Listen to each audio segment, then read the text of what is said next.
নমস্কার, রিমস রসোইয়ে সবাইকে স্বাগত জানাই। আজ বানাবো শিম বাটা।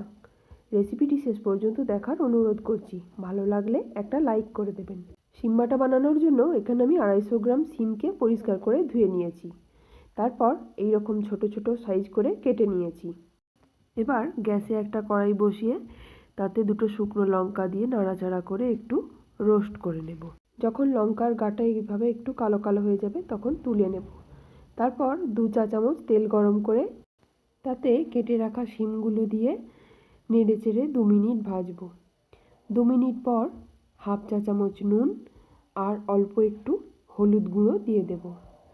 তারপর কম আঁচে আরও 3-4 মিনিট ভেজে নেব। 3-4 মিনিট পর গ্যাসের ফ্লেম বন্ধ করে ঠান্ডা করে নেব। যখন শিমগুলো ঠান্ডা হয়ে যাবে এটা একটা মিক্সির জারে নিয়ে তাতে ভেজে রাখা শুকনো লঙ্কা আর 5 কোয়া রসুন দিয়ে দেব। এখন এটাকে একটা পেস্ট বানিয়ে নেব। এরপর কড়াইতে 1 টেবিল চামচ সর্ষের তেল গরম করে তাতে হাফ চা চামচ কালো জিরে ফোড়ন দেব।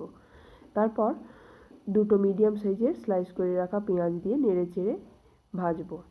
ভাজতে ভাজতে অল্প একটু নুন দিয়ে দেবো যাতে পেঁয়াজগুলো তাড়াতাড়ি নরম হয়ে যায়। পেঁয়াজটা নরম হয়ে গেলে তাতে বেটে রাখা শিমটা দিয়ে দেব। শিমটা দেওয়ার পর সমানে নাড়াচাড়া করে যেতে হবে, না হলে নিচেটা লেগে যেতে পারে। এইভাবে নাড়াচাড়া করতে করতে যখন শিমটা একটু শুকনো হয়ে আসবে আর কড়াই থেকে উঠে আসবে তখন গ্যাসের ফ্লেম বন্ধ করে নামিয়ে নেব। এইভাবে একবার বাড়িতে বানিয়ে দেখবেন, আর বাড়িতে বানালে আমাকে কমেন্ট করে জানাবেন কেমন লাগলো।